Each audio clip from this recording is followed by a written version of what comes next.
il est 8 heures.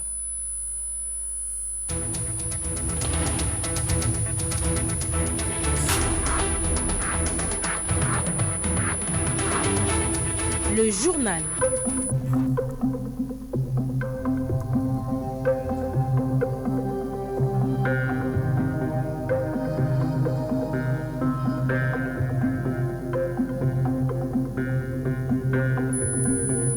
Bonjour à toutes et à tous, les titres de votre journal. Un an déjà que le coronavirus menace notre pays depuis l'apparition du premier cas le 12 mars 2020. De cette date à aujourd'hui, le pays broie du noir, notamment sa population, entre mesures barrières, hospitalisation, décès, déréglages de la vie socio-économique et politique. La Covid-19 impose toujours ses règles en attendant les premières doses de vaccin. La conservation des terres forestières en incluant les droits fonciers des communautés locales.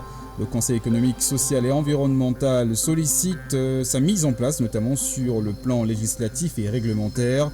Des recommandations rendues publiques hier lors de la clôture de la première session ordinaire de l'institution ici à Libreville. Le Bureau international du travail et l'État gabonais bientôt en concertation pour la signature prochaine d'une trêve sociale. Et puis en sport, ce vendredi se tient la 43e Assemblée Générale de la Confédération Africaine de Football à Rabat au Maroc. Voilà pour les titres, soyez les bienvenus.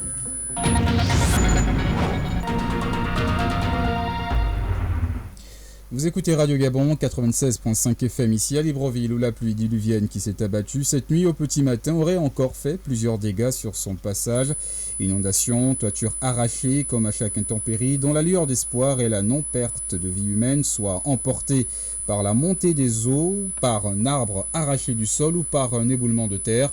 Et en parlant justement de terre, les conseillers membres du CES, Conseil économique, social et environnemental, lors de la clôture de leur première session ordinaire 2021 ouverte le 16 février dernier, ont misé gros sur la mise en place d'un cadre juridique adéquat relatif à la conservation des terres forestières en intégrant les droits fonciers des communautés locales et envisagent d'intégrer le Haut Commissariat à l'environnement et cadre de vie au sein de la Commission nationale d'affectation des terres, aussi renforcer la coopération entre leurs institutions et le ministère de la décentralisation. C'est d'ailleurs le premier vice-président de cette institution, Jean-Pierre Chua, qui a présidé la cérémonie de clôture en lieu et place du président de l'institution, René Ndemezo-Obiang. Au micro de Greta Matsanga, Jean-Pierre Chua nous fait le point de cette première session ordinaire. On écoute. Le Conseil économique, social et environnemental s'est auto-saisi de la problématique de l'affectation des terres. Celle-ci constitue aujourd'hui l'une des préoccupations majeures des pouvoirs publics en matière de lutte contre la pauvreté et les inégalités. En effet, cette question que nous avons traitée en profondeur durant nos travaux avait fait l'objet d'un point de discussion pendant la deuxième session ordinaire de l'année 2019 qui portait sur le thème « Conflit homme-faune sauvage ». C'est dire l'impérieuse nécessité que revêt cette question sur l'amélioration des conditions de vie des populations, notamment celles du monde rural. La première session ordinaire qui prend fin a consacré ses travaux sur le thème « L'affectation des terres, contribution du Conseil économique, social et environnemental à l'élaboration du plan national ». Pour cerner au mieux les concours de cette thématique, le Conseil économique, social et environnemental a mené sa réflexion autour de 5 axes. D'état des lieux, les enjeux du plan national d'affectation des terres, le processus actuel d'affectation des terres, l'impact multisectoriel du plan national d'affectation des terres et les recommandations. Ainsi, le Conseil économique formule les recommandations ci-après. Sur le plan législatif et réglementaire, mettre en place un cadre juridique et réglementaire adéquat relatif à la conservation des terres forestières et intégrant des droits fonciers des communautés locales. Au plan institutionnel, intégrer le Haut Commissariat à l'environnement et au cadre de vie, HCCCV, au sein de la Sénat. Voilà, c'était bien sûr Jean-Pierre Chua. Il est le premier vice-président du Conseil économique, social et environnemental. Il était au micro de Greta Matsanga. Nous l'annoncions également en titre. Le Bureau international du travail prépare son dialogue avec l'État gabonais. L'expert désigné pour conduire les travaux procède actuellement à la sensibilisation auprès des partenaires sociaux sur l'importance de ces futurs échanges qui doivent déboucher sur la signature d'une trêve sociale. Hier déjà, jeudi, Le professeur Zomo Yebe a rencontré les responsables du congrès des agents publics, parapublics et privés de l'État. Le reportage est signé Arnaud Ando-Ngozogo. Le dialogue sollicité par le Gabon auprès du Bureau international du travail mettra autour d'une table le gouvernement, le patronat et les partenaires sociaux. Tous échangeront au même pied d'égalité et la sensibilisation en cours prépare les centrales syndicales à ces moments d'échange. Professeur Zomo Yebe, expert BIT. Les syndicats, à ce stade-là, peut-être ne regardent que les objectifs de leur corporation. Or, les syndicats doivent savoir qu'au-delà des objectifs des intérêts corporatistes, il y a des enjeux internationaux et il faut avoir en tête ces enjeux pour bien négocier. Si vous négociez sans connaître ce qui va se passer, par exemple, du point de vue économique ou du point de vue politique international, vous risquez de mal négocier. Voilà pourquoi il est intéressant pour chacun, si tu veux bien négocier, il faut avoir la bonne information. Le pacte social que devra signer les partenaires sociaux, le patronat et le gouvernement à la fin des négociations sera débattu pendant le dialogue, ainsi que la représentativité syndicale et la mise en place d'un cadre permanent de négociation à la fonction publique. La démarche est saluée par le CAP et son président Emmanuel Mbemba fonde beaucoup d'espoir sur ces discussions qui impliquent l'international. Nous sommes très honorés de recevoir le professeur Zomo Yebe, qui est un expert que nous connaissons tous, non seulement sur le plan national, mais également international. Étant donné l'implication désormais du BIT et du nouveau gouvernement gabonais, nous fondons notre espoir à ces négociations et nous allons regarder avec mes camarades au niveau du bureau exécutif la faisabilité. Parce que nous ne pouvons pas partir mai et pieds joints, nous allons regarder à l'interne les conditionnalités et nous allons donner notre avis dans quelques semaines. Le dialogue s'étendra jusqu'au mois de novembre et sera suivi d'un atelier la semaine prochaine. Celui-ci réunira tous les acteurs concernés.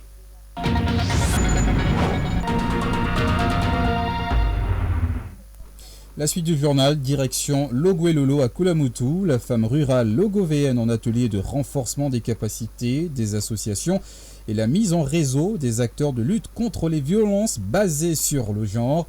Cette formation se tient au lendemain de la célébration de la Journée internationale des droits de la femme. Objectif spécifique, rendre autonome et mobiliser la femme africaine. Les précisions dans ce reportage de notre correspondante Bertie Mouélé-Talamanti.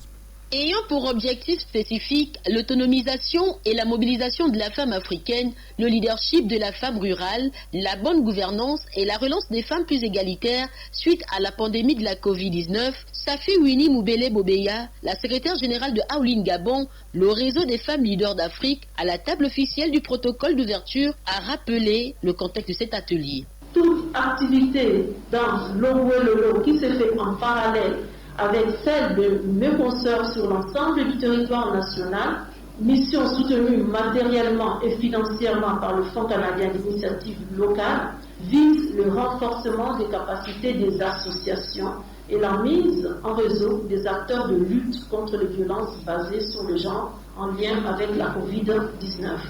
Autre intervention, celle du gouverneur de la province de Loguelolo qui a ouvert les travaux, Jean Bosco Assingabani. De riposte contre la pandémie qui gangrène le monde entier en général et le Gabon, notre pays en particulier. C'est l'endroit de rappeler aux uns et aux autres de respecter strictement les mesures barrières. Il y a quelques mois, le gouvernement a décidé de faire la guerre à toute forme de violence à l'égard du genre. En tant que première autorité de la province, de m'exprimer dans cette vision pour dire non aux violences contre le genre dans la province de Loguelolo. Les violences basées sur le genre constituent une atteinte grave aux droits fondamentaux. Exposé sur plusieurs modules, parmi lesquels celui axé sur la situation épidémiologique de la Covid dans la région sanitaire centre-est, la place de la lutte contre les violences basées sur le genre dans les différentes associations avant la séance de questions-réponses qui a donné une opportunité aux responsables d'associations de tirer profit des enseignements. Rappelons à toutes fins utiles que cette organisation, qui est une initiative des femmes africaines en position de leadership, a vu le jour au Gabon en décembre 2017. Depuis Kulamutu, le camp de Radio Gabon, Bertie Mouélé-Talamanti. Il faut dire que cet atelier aura été l'occasion pour la secrétaire générale du réseau des femmes de présenter la dite organisation. Je vous propose d'ailleurs d'écouter Wivine Boubele-Boubeya, propos recueillis par Bertie Mouélé-Talamanti. Le réseau africain Women Leaders Network, dit en français Réseau des femmes leaders africains, est une initiative des femmes africaines en position de leadership soutenue par ONU Femmes par l'Union africaine et par la République fédérale d'Allemagne. Il fut créé à New York en juin 2017 avec pour ambition de devenir un mouvement de femmes leaders à travers toute l'Afrique afin de renforcer leur rôle d'influence dans la transformation par le biais de l'agenda Afrique 2063 et des objectifs mondiaux de développement durable 2030. Aoline existe aujourd'hui dans plus de 25 pays et fut lancée au Gabon le 4 décembre 2020 à l'hôtel Radisson Blu en présence d'illustres personnalités dont Madame Priska Lenko, ministre des Affaires sociales, porteur de ce merveilleux projet. Aoline Gabon comprend un bureau exécutif composé de 12 membres, présidé par le vénérable Honorine Zebitege, magistrat hors hiérarchie. Nous souhaitons évidemment élargir les antennes d'Aoline sur l'ensemble du territoire national par l'adhésion des associations apolitiques partageant notre vision. Les nobles objectifs d'Aoline, comme nous le verrons tout au long de ces travaux, visent principalement l'épanouissement et l'autonomisation de la femme et de la jeune fille, car elle représente dans toutes les sociétés la matrice, le socle, le pilier, la fondation, la gardienne des valeurs et des traditions, la maman. Le saviez-vous? Il existe des gestes simples à connaître pour empêcher la propagation du coronavirus. On les appelle les gestes barrières. Quels sont-ils? Se laver fréquemment les mains avec un désinfectant à base d'alcool ou de l'eau et du savon. En cas de toux et d'éternuement, couvrez la bouche et le nez avec le coude fléchi ou un mouchoir. Jetez immédiatement le mouchoir et lavez-vous les mains. Évitez tout contact étroit avec une personne ayant de la fièvre et de la toux. Saluez sans se serrer la main. Évitez les embrassades. Nettoyez les objets et les surfaces souillées. Si vous présentez des symptômes de la grippe, fièvre, toux, éternuement, difficulté à respirer, ne vous rendez pas dans une structure sanitaire ou chez votre médecin traitant. Appelez le 1410. 12 mars 2020, 12 mars 2021, un an déjà que notre pays fait face aux contraintes imposées par la Covid-19. En rappel, dès l'apparition de ce virus, le gouvernement, par le biais du COPIL, a mis en avant plusieurs mesures pour circonscrire l'évolution de la pandémie, perturbant ainsi la vie socio-économique et politique du pays. Couvre-feu, distanciation sociale, fermeture de plusieurs lieux de commerce et bien d'autres. Alors, un an après, quel bilan peut-on faire de cette pandémie dans notre pays? Caroline Assoumou-Mombé pour le récit. Depuis le premier cas détecté le 12 mars 2020 sur un jeune compatriote de 27 ans qui avait séjourné à Bordeaux en France, le Gabon a sa deuxième vague de la Covid-19. Une deuxième vague marquée par la présence du variant britannique du coronavirus. Face à cette deuxième période, le gouvernement avait annoncé le durcissement des mesures pour endiguer la propagation du virus qui, d'après lui, est 7 fois plus dangereux et plus contagieux que la souche initiale du virus de la Covid-19. À la date du 10 mars 2021, le Gabon compte actuellement 566 147 cas réalisés, 16 313 cas testés positifs, 1846 cas actifs, 14 374 cas guéris et 93 décès. Vu le nombre de nouveaux cas sur le territoire national, le gouvernement a animé une conférence de presse en février de cette année pour revoir les mesures de lutte contre la propagation du coronavirus. Un couvre-feu a été ramené de 18h jusqu'à 5h du matin. Plus de déplacements sans autorisation spéciale hors de Libreville et ses environs. Les vols internationaux limités à 2 par semaine et par compagnie, amende ou fermeture d'un mois tous les commerces qui ne respecteront pas les mesures barrières. Ce sont là autant de mesures qui paralysent certes l'économie du pays, mais des mesures importantes pour préserver la santé de la population. Voilà, c'était un récit signé Caroline Assoumou-Mombé. Et devant la forte propagation de nouveaux variants de la Covid-19 dans le monde, le Gabon reçoit ce vendredi son premier lot de 100 000 doses du vaccin Sinopharm en provenance de Pékin en Chine. À cette occasion, plusieurs acteurs politiques se disent être prêts à se faire vacciner, à l'exemple du ministre des Eaux et Forêts, le professeur Lee White. Les détails avec Rokia Mogo-Monimi. Depuis l'avènement de la première vague de la pandémie de la Covid-19 qui a fait plusieurs victimes dans le monde, la plupart des pays du continent africain sont toutefois frappés par une deuxième vague plus meurtrière qui les a forcés à revenir à des mesures sanitaires strictes. La découverte du nouveau variant en Afrique du Sud et en Grande-Bretagne, réputé plus contagieux et qui continue à se propager, a aussi accéléré la ruée vers les vaccins. Après le Ghana et la Côte d'Ivoire, l'Angola, la Gambie, le Kenya, le Lesotho, la République démocratique du Congo, le Nigeria, le Rwanda, le Sénégal et le Soudan ont à leur tour réceptionné leur première livraison de vaccins grâce au mécanisme de solidarité internationale COVAX. Le Gabon s'apprête à réceptionner lui aussi un don de 100 000 doses de vaccins. Le ministre des Eaux, des Forêts, de la Mer, de l'Environnement, chargé du plan climat et du plan d'affectation des terres, le professeur Lee White, lors de son passage sur les antennes de Radio Gabon, a évoqué sa contamination au Covid-19 et se dit prêt à se faire vacciner si l'opportunité se présente. Tout le monde fait très attention. Je sors de 2 semaines de confinement. J'ai moi-même eu le Covid-19. J'étais très fatigué, mais j'ai eu la chance vraiment de ne pas souffrir au poumon. C'est une maladie qui peut tuer des gens. Donc même si la plupart des gens s'en passent, même sans symptômes, vous ne savez jamais à qui ça va toucher. Est-ce que ça va toucher à vos parents, à vos collègues? Donc à tout le monde de rester responsable, de suivre les consignes du gouvernement. Le gouvernement ne prend pas des décisions comme ça pour s'amuser. Nous tous, on est contraints par ces procédures de santé. Moi, j'ai un certain âge, donc les gens âgés sont beaucoup plus susceptibles. C'est surtout nos parents, c'est surtout nos grands-parents. Monsieur le ministre, dernière petite question au sujet du vaccin. Est-ce que vous êtes prêt à le prendre? Dès que je peux.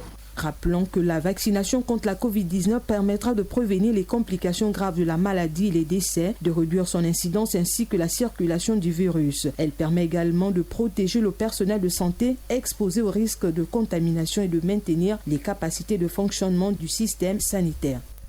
Et puis en note, le Gabon recevra également dès la semaine prochaine un autre lot de vaccins, cette fois-ci en provenance de Russie. Il s'agit du vaccin Sputnik 5 produit par le laboratoire russe Gamaleya Moscou. Avec donc l'arrivée de ces vaccins, le pays passe à une autre étape de sa lutte contre la Covid-19. Cette semaine déjà, le ministre de la Santé, le docteur Guy-Patrick Obiandong, était au cabinet de la première ministre Rose Christiane-Osuka Raponda. L'audience portait... Donc cette audience a permis à la première ministre d'être édifiée sur le plan national de vaccination contre la Covid-19. Radio Gabon, la référence.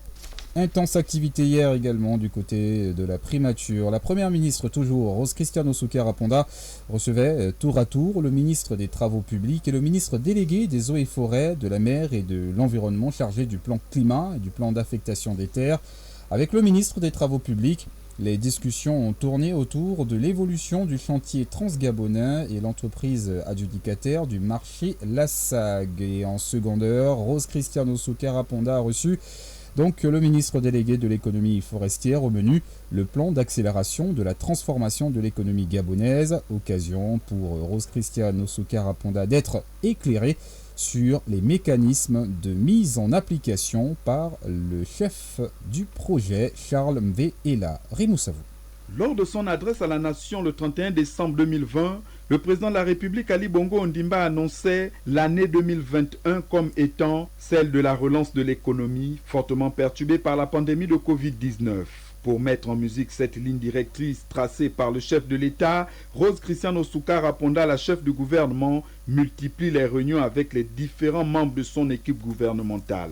Charles Mvé-Ela, ministre délégué auprès du ministre des Eaux et Forêts. Dans le cadre, n'est-ce pas, du plan d'accélération de la transformation, il a été mis en place un certain nombre de task force, n'est-ce pas, dans les secteurs bien particuliers. Nous avons passé en revue toutes les actions, n'est-ce pas, qui ont été retenues dans le cadre, n'est-ce pas, de ce projet. Maintenant que nous sommes d'accord, n'est-ce pas, sur les actions sur lesquelles nous devons y aller dans les 100 prochains jours, il va se falloir aller dans la mise en œuvre de tout cela. Ce projet gouvernemental concerne plusieurs administrations publiques. Quand il s'agit, n'est-ce pas, d'un secteur aussi important que le secteur forestier qui impacte l'économie de notre pays, comprenez que toutes les administrations devraient être présentes, l'administration des douanes, l'administration des impôts, le trésor public et la justice, parce qu'effectivement, il s'agit de traquer aussi quelque part la question liée à à la contrebande dans le secteur forestier, parce que ça, c'est un point de non, évidemment. Les différentes administrations doivent collaborer ensemble pour essayer d'assainir l'espace secteur de sorte qu'il impacte réellement,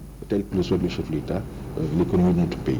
Le secteur forêt constitue également un levier essentiel pour la relance et la diversification de l'économie gabonaise, chère au président de la République, Ali Bongo Ondimba.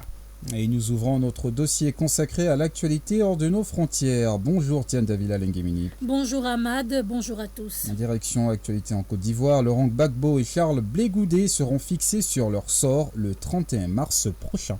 Et c'est la chambre d'appel de la Cour pénale internationale qui rendra son arrêt, accusé de crimes contre l'humanité commis lors des violences post-électorales de 2010 et 2011. L'ancien président et son ministre ont été acquittés en janvier 2019, mais la procureure avait fait appel de cet acquittement. Plusieurs scénarios seront donc possibles. Déjà, les juges pourraient confirmer les deux acquittements, ce qui pourrait clore définitivement cette affaire. Les conditions imposées à leur libération seraient immédiatement levées et les accusés pourraient retourner en Côte d'Ivoire, leur pays innocenté.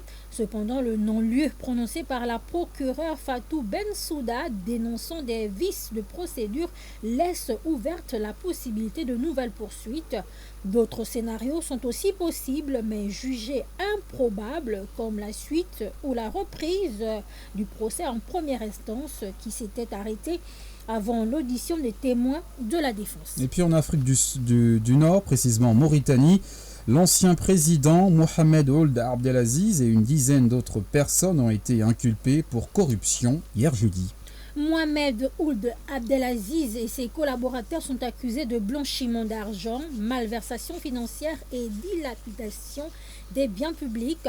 Malgré cette inculpation, ils sont tous sortis libres du bureau du juge, mais placés sous contrôle judiciaire.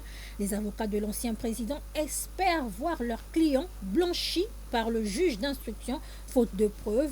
Mohamed Ould Abdelaziz, il faut le rappeler, a dirigé la Mauritanie de 2008 à 2019.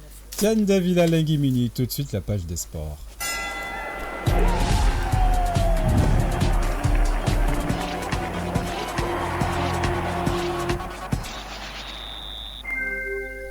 Et c'est une page des sports animée par David Maguena. Bonjour David. Bonjour Ahmad Beni Evaka. Une page des sports consacrée au football. La 43e Assemblée Générale de la Confédération Africaine de Football se tient ce vendredi à Rabat au Maroc. Une élection sans suspense. Oui, sans suspense, Ahmad Beni. Le milliardaire sud-africain Patrice Motsepe devrait donc être élu par acclamation président de la Confédération africaine de football en remplacement du malgache Ahmad Ahmad, seul candidat déclaré après l'annonce des retraits de l'Ivoirien Jacques Anouma, du Sénégalais Augustin Senghor et du Mauritanien Ahmed Yahya. Patrice Motsepe deviendra ainsi le premier président sud-africain et anglophone à briguer l'institution créée en 1957 à Addis Abeba, en Éthiopie. Et puis le sélectionneur des Panthères du Gabon, Patrice Neveu, regagne Libreville demain. Oui, une bonne nouvelle. Après avoir été testé positif à la Covid-19, le technicien français des Panthères du Gabon regagne Libreville ce samedi 13 mars 2021. Patrice Neveu vient d'effectuer un nouveau dépistage à la Covid-19. Le résultat s'est avéré négatif. Raymond Savou pour les précisions. Patrice Neveu de retour à Libreville dès ce samedi 13 mars. Le sélectionneur des Panthères a passé un dernier test de la Covid-19 confirmé négatif. Effectivement, je prends l'avion vendredi soir à Bordeaux. J'arriverai samedi 13 au matin pour Libreville. J'ai à nouveau repassé un test le 10 où là j'étais négatif. Afin de m'assurer pour pouvoir voyager comme prévu pour le Gabon, ma semaine va être chargée en termes de préparation. Le Gabon affronte la RDC pour le compte de la 5e journée des éliminatoires de la CAN. Une victoire lors de ce duel des Fauves est synonyme de qualification avant la dernière journée face à l'Angola. Sur ces matchs à grosse pression et intensité, ça nous permet d'avoir un rendement optimal, mais ne pas perdre de vue non plus que nos adversaires, les prétendants directs, jouent aussi. La Gambie recevra l'Angola. On a la chance d'avoir la possibilité de faire briller le drapeau gabonais au Cameroun. C'est vraiment quelque chose de grand pour les compétiteurs. Mes joueurs, moi-même, on maîtrise l'importance du match. Je pense qu'il faudra surtout avoir les nerfs solides. On a peu de temps pour se préparer. L'effectif gabonais est quasi au complet, mais en plus de l'absence du défenseur central Aaron Apinangoy en rééducation, Patrice Neveu émet des inquiétudes en raison du contexte sanitaire. Surtout au niveau de la libération des joueurs. J'ai eu tous mes joueurs au téléphone et les entraîneurs. La tendance veut que les clubs souhaitent garder leurs joueurs pour éviter qu'ils attrapent le Covid. J'espère que la FIFA va prendre les dispositions nécessaires pour obliger les clubs à libérer leurs joueurs, parce que sinon on va être dans une situation de blocage. Les Panthères devraient être au complet à Franceville le 22 mars prochain pour valider leur ticket à la Coupe d'Afrique des Nations contre la RDC 3 jours au plus tard. Raymond Savou, cette nouvelle vient rassurer les Gabonais à 13 jours du match Couperet Gabon RDC, comptant pour la 5e journée de la CAN 2021. Les Panthères occupent la 2e place avec 7 points dans le groupe D. Les Léopards de la RD Congo sont 3e avec 6 points.